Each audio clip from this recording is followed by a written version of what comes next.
En primer lugar, daros las gracias de nuevo a todos por estar aquí. Voy a hacer la introducción de David Covia en español porque le pongo más sentimiento. Y creo que si estando en Málaga no le pongo sentimiento, el próximo día no me vais a dejar entrar. Entonces, os voy a contar un poquito la historia que tenemos desde el proyecto que llevamos, periodismociudadano.com. Tenemos un seguimiento casi exhaustivo de Usahidi. Llevamos mucho tiempo desde que salió Usahidi en el 2008 hablando sobre esta herramienta. Es más, hace muy poquito hemos publicado un libro. Esto voy a hacer como umbral, ¿vale? He venido a hablar de mi libro. No, hemos sacado un libro en el cual hay un montón de experiencias, entre las cuales se encuentra Usahidi también, que nos la cuenta Anaí Ayala, que es miembro del equipo también de Usahidi. Un libro que evidentemente se puede comprar en las librerías, pero eso es para los que les guste un poquito el olor del papel y demás. Al que le guste el olor del PDF se lo puede bajar gratis en nuestra página, ¿vale? Huelen distinto, el papel no huele como el PDF, pero la información que vais a obtener ahí va a ser la misma. Para mí es un honor y le agradezco a Yolanda, a Jorge, a todos los cibervoluntarios que estáis aquí. Es un auténtico honor entrevistar a David. Yo había 3 personas que quería conocer. Una era Bono de U2, Robert Smith de los Cure y David Covia de Usahidi. Ya solo me quedan 2. So nice to meet you, Dan. No, me encanta el proyecto. I love the project. You know that I love Usahidi. I think it's a very, very, very good project. Entonces creo que para que podáis aprovecharos bien de David, vamos a empezar. Le voy a hacer unas preguntas y en cuanto queráis podéis preguntarle sobre el proyecto. Se ha hablado aquí, si veis, ha sido como un hilo conductor durante todo este evento Usahidi. En muchas ocasiones hemos hablado de ello. Vamos a hablar de cómo se gestiona en crisis con Usahidi, cómo se vigilan las cuestiones electorales.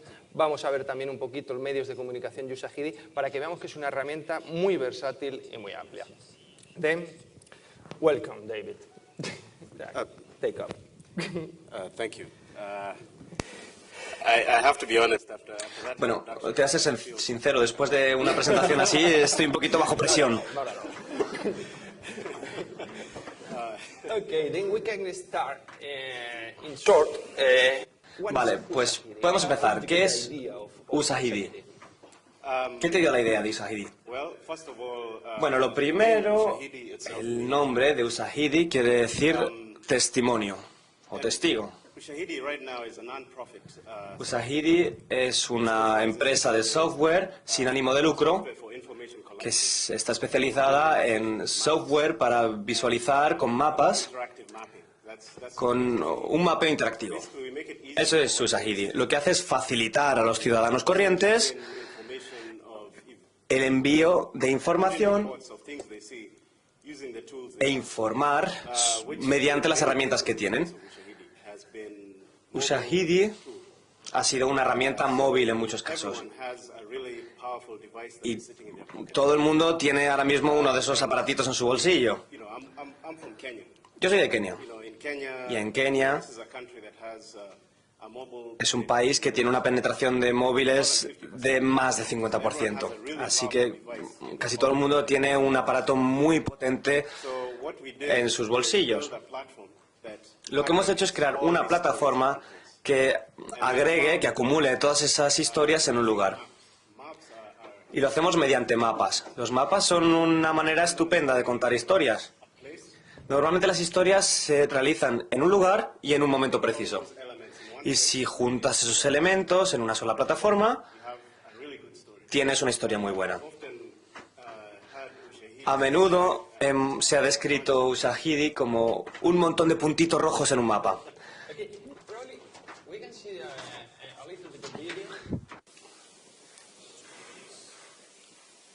¿El vídeo? Pues, Está todo preparado, don't worry.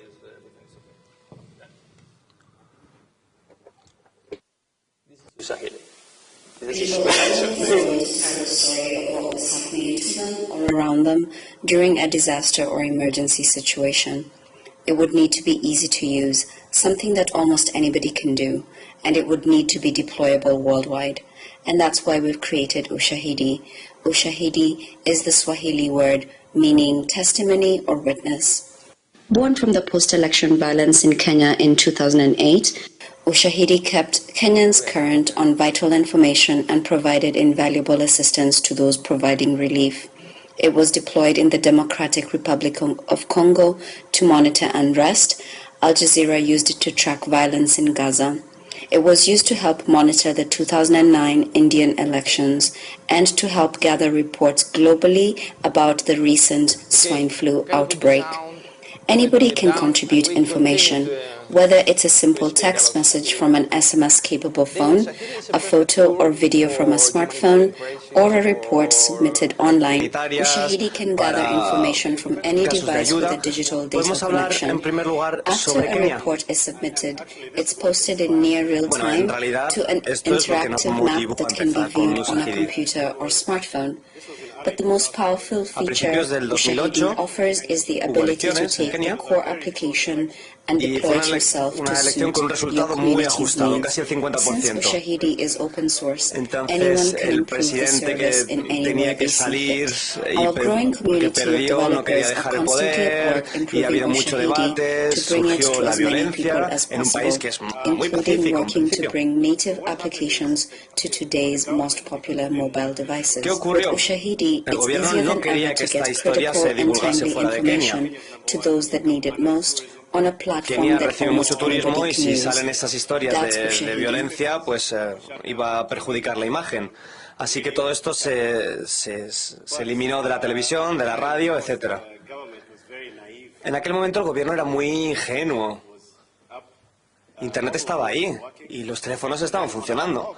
Y en los blogs, porque tenemos un montón de blogs, aparecían un montón de informes sobre la violencia que ocurría por el país. Entonces decidimos que por qué no íbamos a crear algo que reuniese todos esos informes sobre violencia. Y un mapa nos pareció una forma estupenda de hacerlo. Así que Ushahidi nació un poquito en Kenia. Todavía no se llama Ushahidi, porque nosotros, bueno, hicimos eso y teníamos nuestro trabajo, aparte. Volvimos a nuestro trabajo, éramos un poquito cibervoluntarios como vosotros. Y lo que pasó es que después mucha gente vino y nos dijo, oye, que nos está pasando algo parecido en nuestro país. En Congo tenemos una situación parecida, hay casos de xenofobia, violencia de muchos tipos. ¿Podemos utilizar esta herramienta que habéis creado para informar en Sudáfrica también? Y eso fue el catalizador. Y así empezó Ushahidi. Creo que estás involucrado en Chile o en Haití, en la situación de Haití, del terremoto. ¿Qué pasa ahí? ¿Cómo funciona Ushahidi en esta clase de situaciones? Haití, bueno, el terremoto de Haití fue un momento muy grande para nosotros porque durante 2 años habíamos estado trabajando en un montón de formas distintas de usar estas herramientas. Y Haití lo que hizo fue validar todo lo que habíamos hecho, cómo tendría que ser ese periodismo ciudadano. Colaborando con tantos grupos distintos de gente, incluyendo el gobierno, para recabar toda esta información. También trabajamos con las compañías de teléfono de Haití, que nos permitía enviar mensajes de SMS pidiendo ayuda. Recibimos 45.000 mensajes de texto. Y a medida que venían los mensajes nos dimos cuenta de que la mayoría hablamos inglés y los mensajes venían en criollo, la lengua local de Haití. Entonces tuvimos que movilizar a los haitianos de la diáspora, a los expatriados, para que nos lo tradujeran. La gente nos pedía ayuda y nosotros no podíamos leer esos mensajes. Así que los haitianos que viven fuera del país traducían esos mensajes y era su manera de ayudar.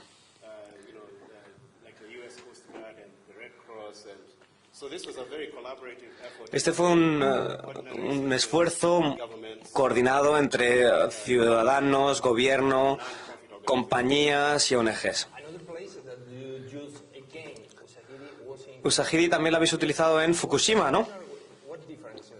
¿Ha sido parecido? ¿Cuáles son las diferencias cuáles han sido las diferencias entre el terremoto y Fukushima? Bueno, estos dos terremotos han sido muy distintos en cuanto a la interacción de la gente con los medios de comunicación. En Haití hay mucha gente pobre, entonces para ellos los mensajes de texto puede ser su único medio. En Fukushima, ya sabéis que los japoneses tienen mucha pericia con todos los aparatos, se les da muy bien la tecnología y nosotros lo que hicimos fue crear herramientas para el iPhone y para Android que son muy rápidas. En África, por ejemplo, esto no lo puedes utilizar, lo de las aplicaciones. Pero en Japón, sin embargo, a la gente se le da muy bien enviar mensajitos con sus móviles, informes. Entonces ahora vamos a ver aquí en los mensajes. ¿Cómo podéis organizar toda esta información que habéis recibido?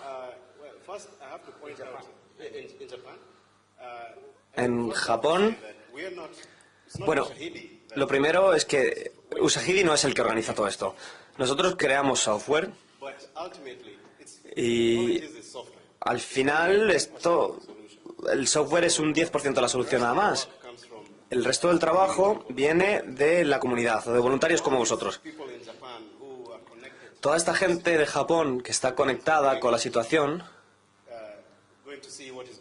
van a ver lo que está ocurriendo, van a encontrar informes muy buenos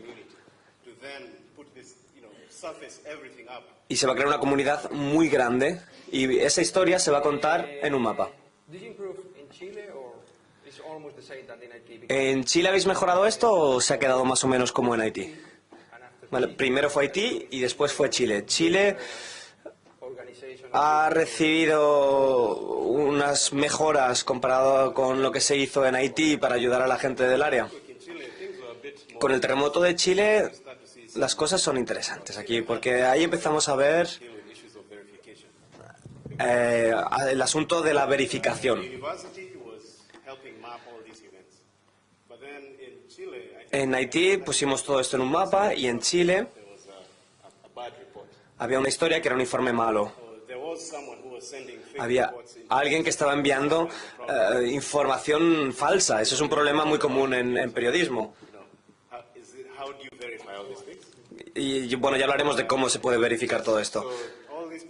Pero sí, entonces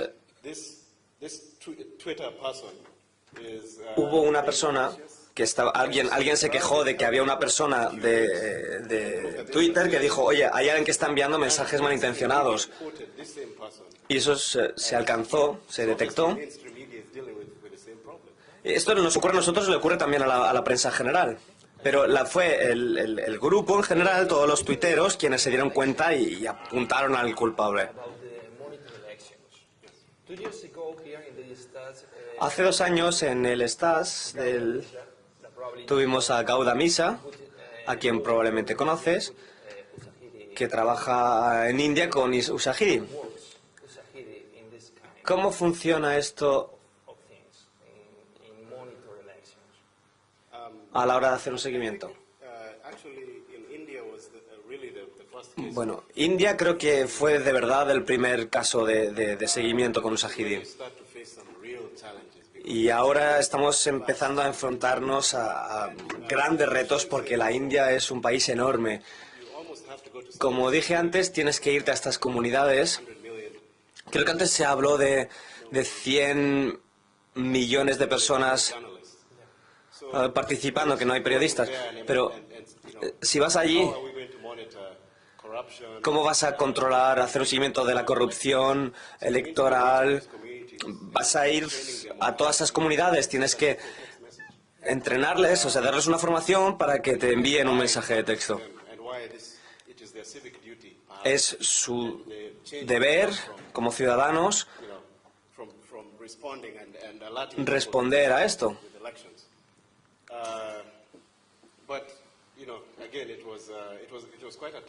Pero sí, fue una tarea bastante ardua. Pero como te decía antes, el software es solamente un 10%, el resto del trabajo lo hace lo que se llama crowdsourcing, el trabajo de la multitud. La gente trabaja junta para llegar a un objetivo.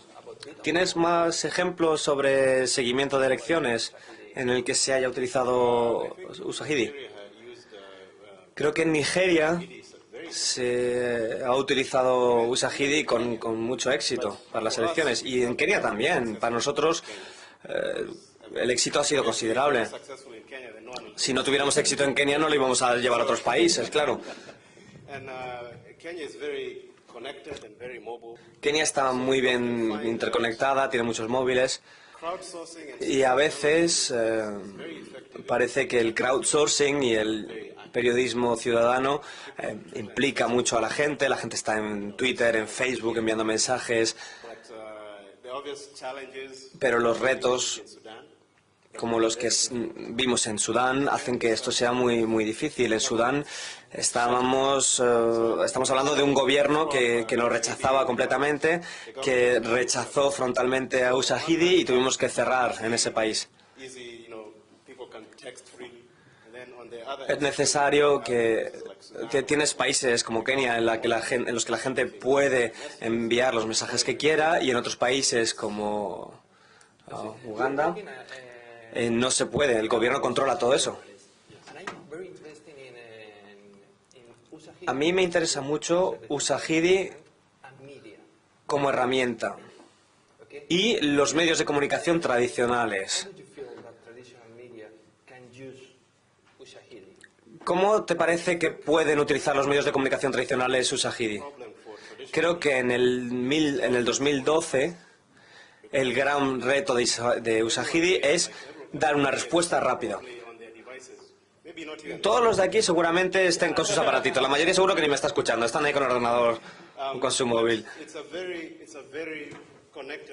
¿Ves? Estamos en un mundo muy conectado y la gente tiene que responder rápidamente. Pero los medios de comunicación tradicionales, hace décadas, se cogía una historia y se desarrollaba durante días, semanas, meses, y hay que sacarla rápido, porque la gente está esperando. La multitud está sacando fotos, está tuiteando, está poniendo posts en Facebook. Así que hemos trabajado con algunas compañías de medios de comunicación tradicionales como Al Jazeera, por ejemplo. ¿Puedes contarnos de algo de Al Jazeera, la BBC y el Guardian? Al Jazeera ha sido la primera en utilizarlo en Gaza y en Somalia. Y creo que uno de los que tuvieron más éxito fue la de Somalia. Somalia no tiene gobierno, pero tienen compañías telefónicas estupendas. Sí, son gente muy emprendedora, no tienen gobiernos, pero los negocios los hacen igualmente. BBC lo utilizó para hacer un mapeo de Londres para hacer un seguimiento de las huelgas del metro. Hay mucha gente del sistema de transportes público del Reino Unido que no se les paga bien y tienen muchas huelgas. Entonces hacían un seguimiento con eso. En los Estados Unidos tenían... Hace 2 años, por ejemplo, en Estados Unidos, cuando nevó muchísimo, hicieron un mapeo de las actividades de limpieza y de despeje de carreteras. Sabemos que Usahidi es una herramienta increíble, pero ¿te acuerdas tú de otra herramienta? ¿Tienes a gente que te haya dicho que eso es una locura? ¿Qué estás haciendo? Sí, ha habido muchas crisis y desastres, pero a mí me ha gustado mucho, por ejemplo, ver... hemos tenido una opción que era un mapa de hamburguesas, para ver dónde puedes conseguir las mejores hamburguesas del mundo.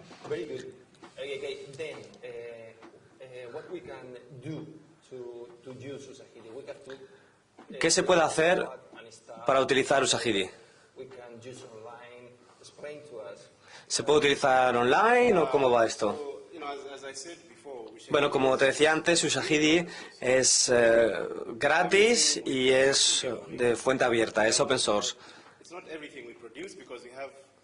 hundreds of other people helping us. Hay cientos de personas ayudándonos para escribir el código y a desarrollar la herramienta. Download the software. Os podéis descargar el software, On the flip side, there's some people who have pero no technical expertise for using it. sin embargo hay gente que no tiene el conocimiento técnico para utilizarlo. Así que, debido a ello, Something called hemos desarrollado una cosa que llamamos CrowdMap. No sé si me visteis ayer con la camiseta de CrowdMap.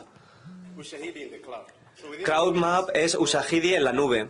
put your name, password, Puedes introducir tu nombre, tu contraseña y tienes Ushahidi en 2 minutos. iPhone and Android Y hay herramientas de iPhone y Android. marketplace, and iPhone. Lo podéis comprar en el iPhone Apple Store o en el Android Market. So we have a whole wide community. Bueno, tenemos una comunidad muy amplia ayudándonos con estas herramientas. Bueno, una pregunta que me interesa y que interesa al público que tenemos aquí.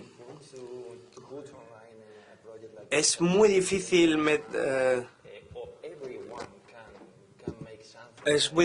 hacer este proyecto, o lo podría hacer cualquier persona. Well, you know, when we started, we were 4 people when we started Ushahidi. Cuando empezamos Ushahidi éramos 4. It was a community of bloggers. You know, I guess you could call them cyber. Hay una comunidad de blogueros que se puede llamar cibervoluntarios también, si queréis. We know each other, but we are not Y nos conocemos. good friends.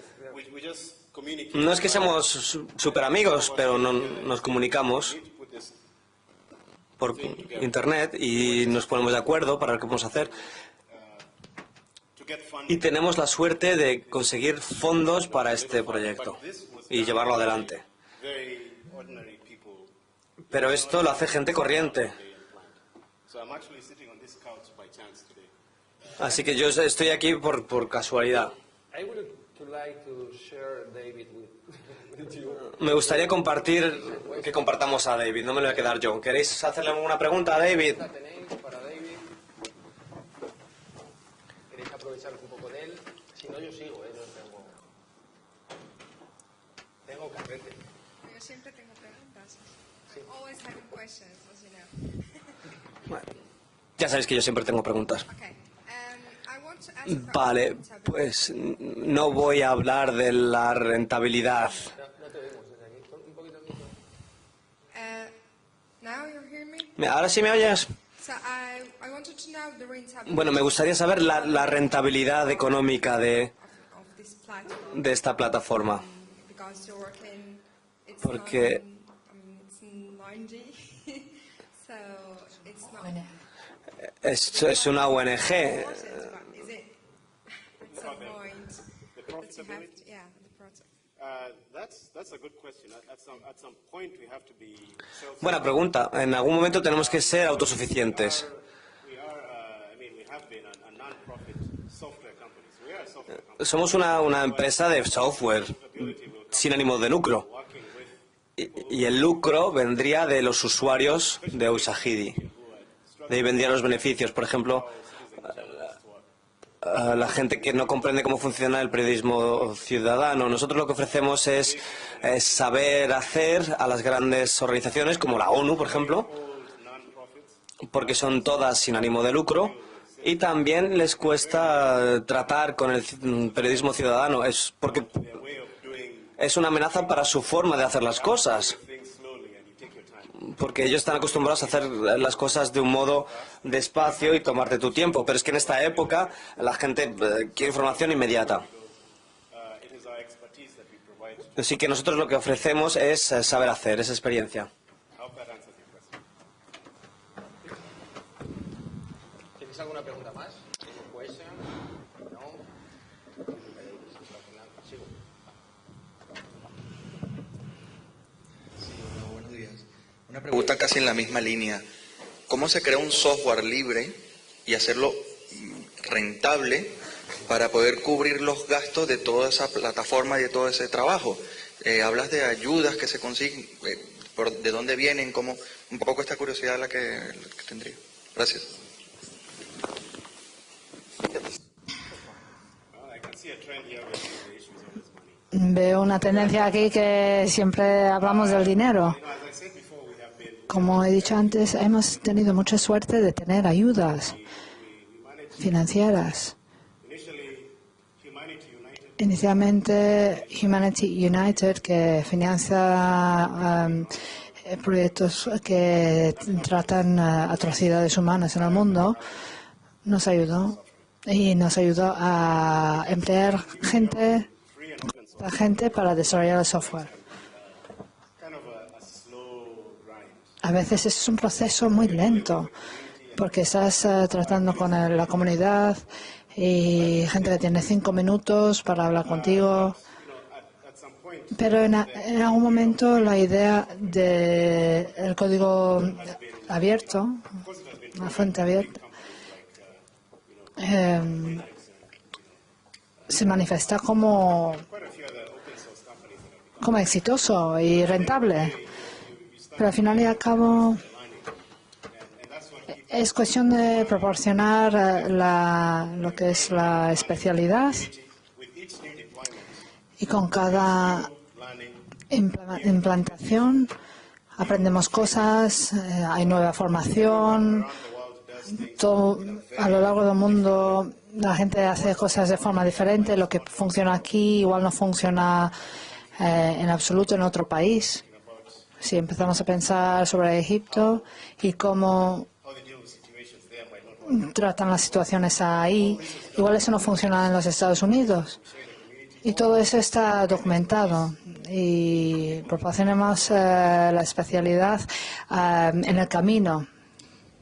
Hola David. Bueno, a mí me gustaría saber, hablabas antes de algunas experiencias que habéis tenido con medios tradicionales como la BBC y tal. Me preguntaba, ¿no?, puesto que ya habéis demostrado lo eficaz que es la herramienta en situaciones de crisis, si no se os ha ocurrido o han surgido posibilidades de colaborar con grandes organizaciones humanitarias, ¿no?, como pueda ser por aquí Cruz Roja, se me ocurre, o Médicos del Mundo, ¿no?, para conseguir una mayor eficiencia en situaciones de crisis, o no hay posibilidades de alianzas o...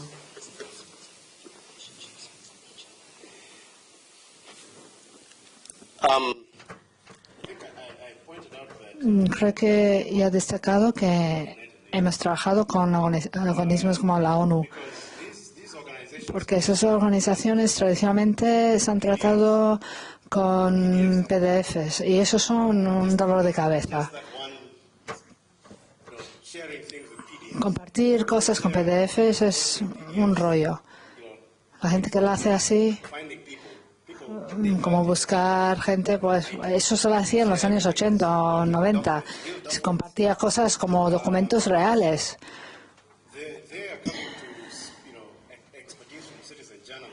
Pero ahora está llegando la experiencia de los periodistas ciudadanos.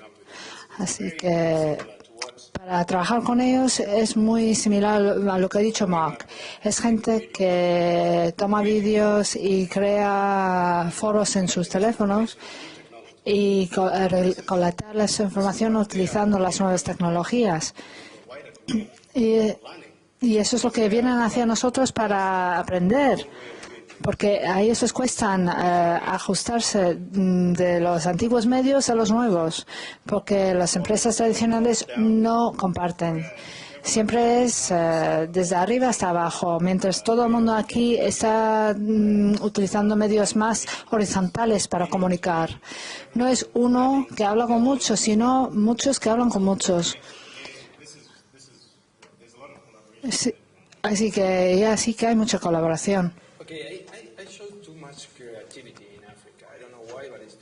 He visto mucha creatividad en África, hay muchos proyectos.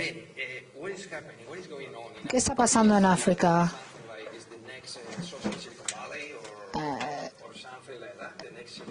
¿Es el siguiente Silicon Valley? ¿Tenéis más creatividad que en otros sitios o cómo? Bueno, siempre había la brecha digital antes, donde tenías que tener un dispositivo físico grande para comunicar. Pero el teléfono móvil ha cambiado todo. Son dispositivos baratos que vienen de China y más allá. Las conexiones de alta velocidad, todo se junta y empieza a conectarse la gente.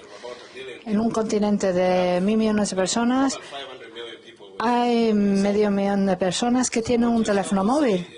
Así que lo que empezamos a ver, porque toda esa gente está conectando y aprendiendo y en YouTube, y tradicionalmente el nivel de alfabetismo es de 80%. Pero hasta ahora no tenían acceso, pero ahora hay hubs que están apareciendo en toda África. Ayer escuchando a Jessica, es una iniciativa que resultó de Ushahidi. Y en todo África ya estamos viendo hay hubs que están apareciendo en todos los lados.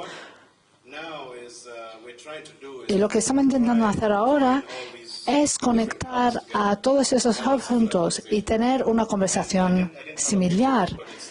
No tengo una imagen conmigo, pero se llama AfriLabs. Y es un consorcio de todos los hubs, de todas las ciudades, porque hay tanta actividad. Pero uno no quiere trabajar solo en un sitio remoto, porque hay otra gente que viene de aprender el iHub y así podemos crecer más rápidos. ¿Tú crees que la brecha digital va a acabarse porque tenemos tecnologías móviles que son baratos, fáciles de utilizar y que podemos acceder los conocimientos? ¿Es posible que la brecha digital se acabe? Eso es difícil de decir porque a veces la gente no para de decir si tienes una conexión de alta velocidad ya es el fin de la brecha digital. Pero eso no es el caso. En los Estados Unidos ahora la brecha digital ahora es el gasto de tiempo. Una vez que tienen la alta velocidad es que pasan todo su día en Facebook, etcétera, y no están aprendiendo nada. Así que el paso siguiente es proporcionar herramientas mejores para que esta nueva generación de gente, una vez que se acaba la brecha digital, pueda aprender mejor con herramientas mejores. Porque obviamente estamos trayendo herramientas viejas a una tecnología muy nueva y eso nos ha traducido muy bien, nos ha resultado una transición buena, sobre todo para la gente joven. Entonces es cuestión de ser creativo. La brecha digital actualmente es que, bueno, ahora todo el mundo tiene acceso. Casi. Entonces el siguiente paso es ser creativo para enseñar a la gente.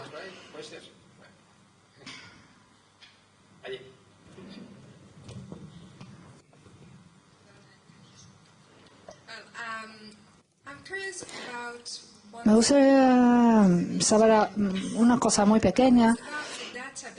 Es sobre una base de datos. Si la gente puede conectarse a Ushahidi y tener información sobre elecciones en el 2010,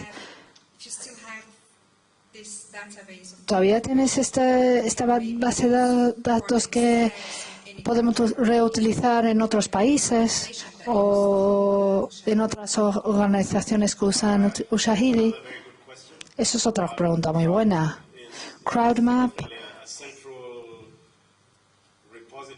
es un repositorio central para todos estos tipos de mapa.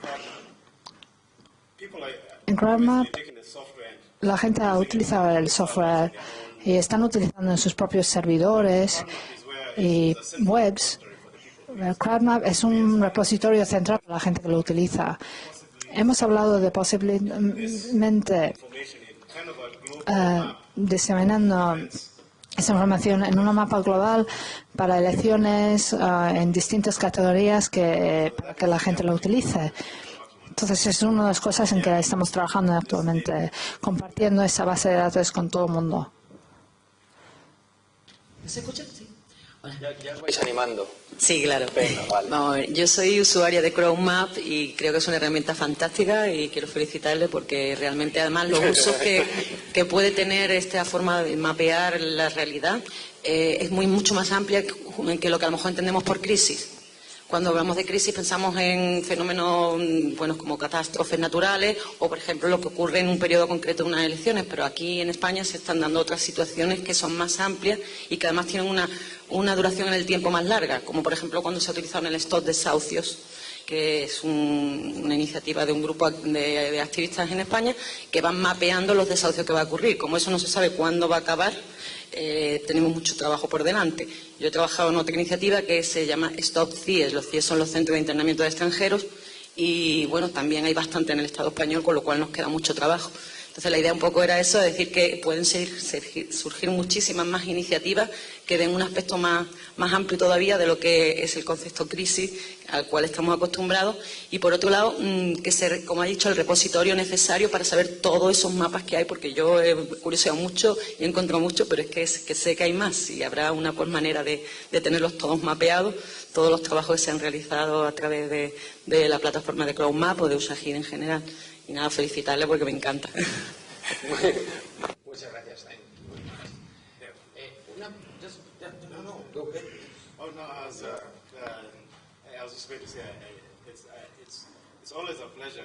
Siempre es un placer de venir a una conferencia y saber que hay gente que está utilizando nuestras herramientas, porque a veces podemos sentarnos y escribir delante de un ordenador y escribir esas cosas, pero luego escuchar las historias de la gente de que realmente está usando las herramientas nos anima mucho.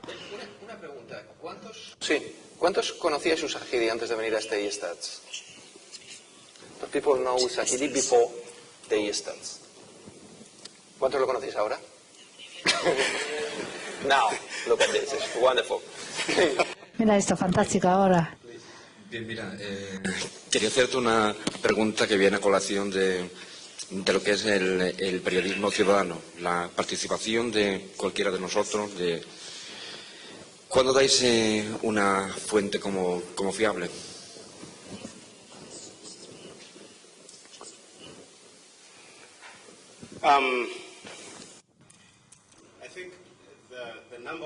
Yo creo que la pregunta número uno es sobre la verificación y la fiabilidad,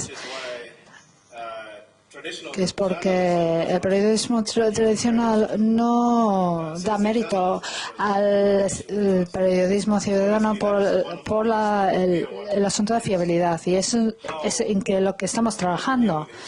¿Cómo puedes tratar el asunto de fiabilidad?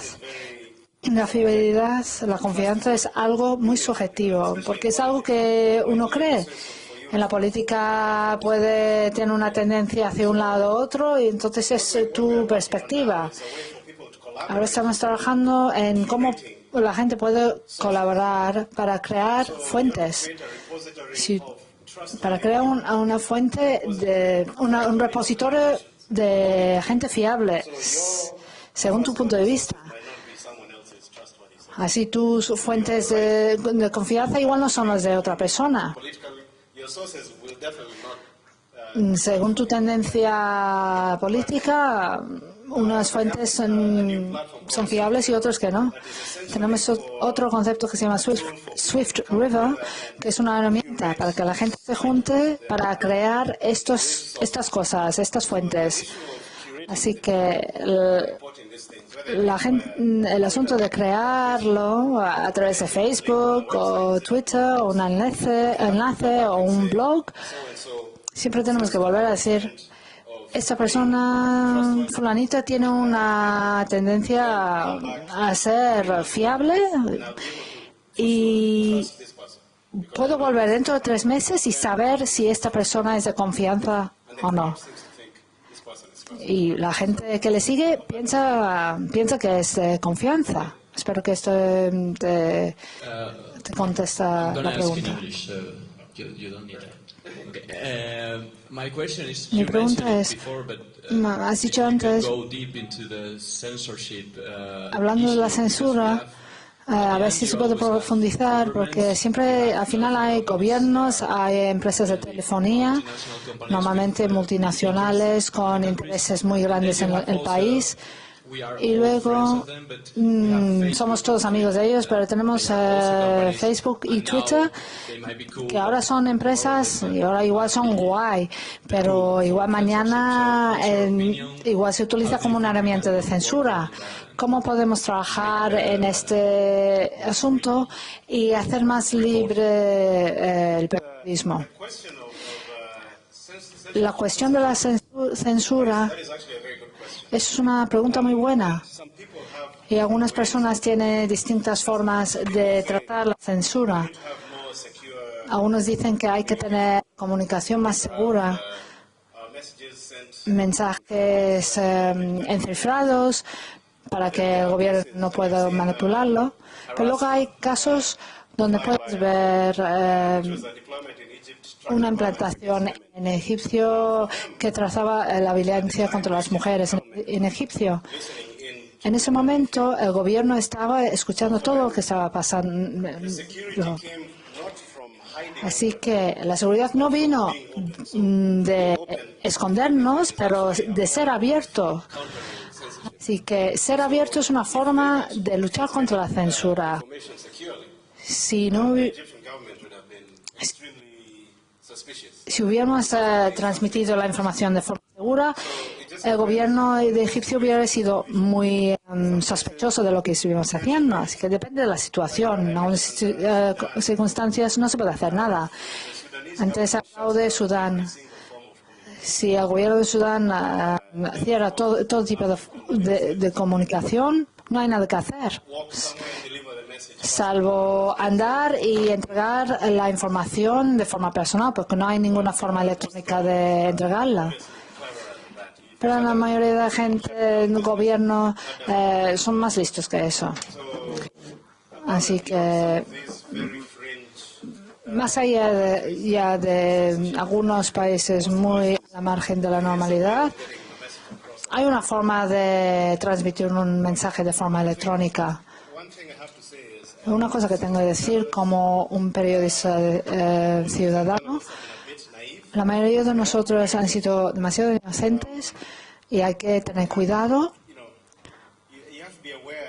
Hay que ser consciente de que los gobiernos están más listos a estas situaciones. No puede ser demasiado inocente de cómo actuar.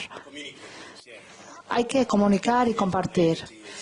La época de la inocencia ha pasado y ahora hay que ser más sabio.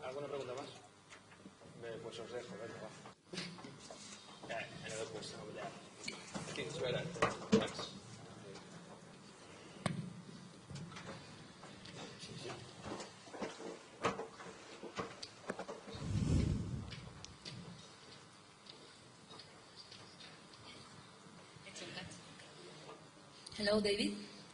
Hola, David. I think I'm going to do it in Spanish. Tengo una pregunta que en realidad a lo mejor no es el marco ideal para hacerla, pero yo querría saber realmente, de la misma manera que, por ejemplo, para la comida, que es una cosa que consumimos habitualmente, existen sellos de calidad, de producción y todo esto, si existe algún label. Label se dice en francés, no es en español.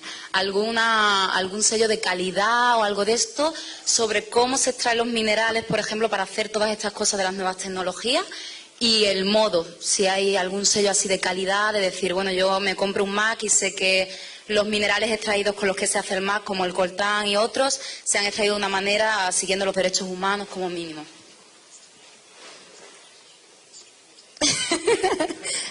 Asante sana. Do you understand? Karibu. Do you understand? I'm not sure I fully got the whole question. I'm not sure. Si existe realmente algún sello o algo que demuestre la calidad del software en este caso y si alguien también me puede responder, por ejemplo, con respecto a los teléfonos móviles, a los ordenadores, las tabletas y todo esto. Eso creo que no sabemos, un sello de calidad sobre el software. Exactamente. Podría ser. Software yo creo que está hecho con minerales bastante, no lo sé. Con respecto a la fabricación de todo. Gracias. I mean, the thing is, this is such a new space. Esto es un espacio tan nuevo.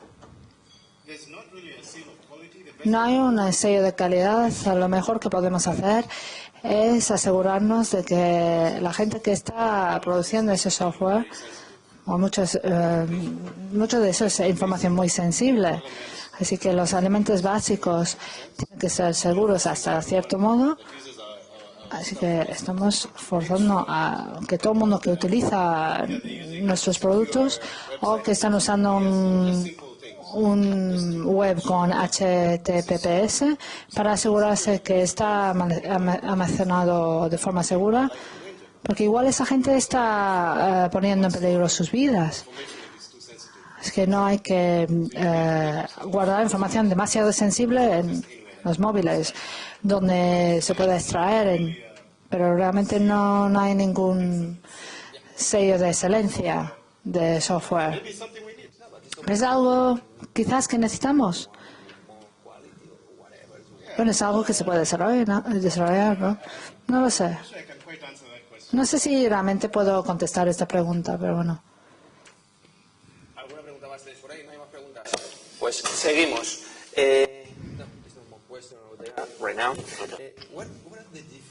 ¿Cuál es la diferencia entre Ushahidi 2008 y Ushahidi 2012? ¿Hay mucha diferencia entre el anterior y el software abierto de ahora? Ushahidi 2008 fue fabricado para Kenia. Era muy sencillo, pero cuanto más escuchamos a la comunidad, solicitaban tantas cosas según la región y el país, y tuvimos que trabajar sobre la traducción. Ushahidi ha sido traducido en 20 idiomas, y por eso ha sido utilizado en más que 100 países. Pero hay mucha diferencia, por supuesto, en la apariencia del software, pero su función es exactamente lo mismo. Solo queremos hacerlo más fácil para que la gente nos informe de las cosas que ve. Porque tenemos que crear la historia nosotros. Tenemos que hacer nuestro propio narración. ¿Más preguntas? Que casi hemos terminado. Yo tengo 2 preguntas.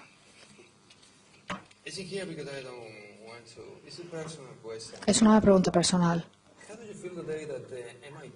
¿Cómo te sentías el día que el MIT decía que eras el luminitario del año?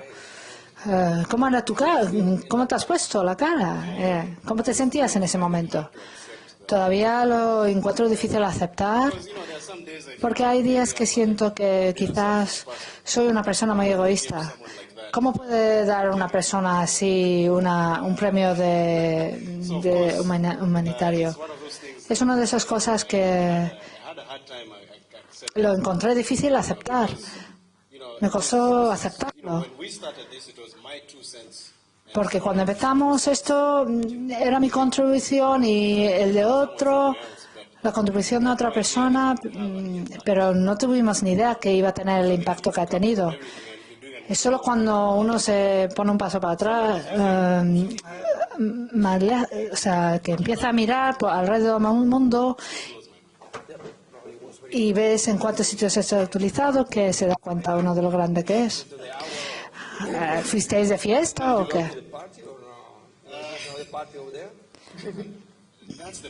Ese es el problema. No, es que no había una fiesta. Tengo que llamarles. Quizás tiene que venir a Málaga a hacer la fiesta aquí.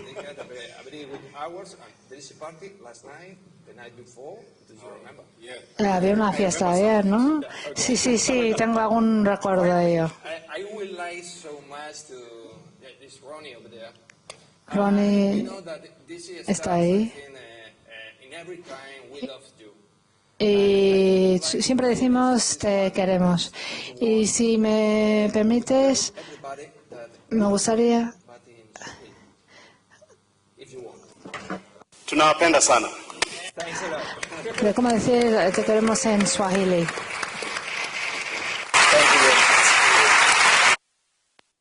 Ah.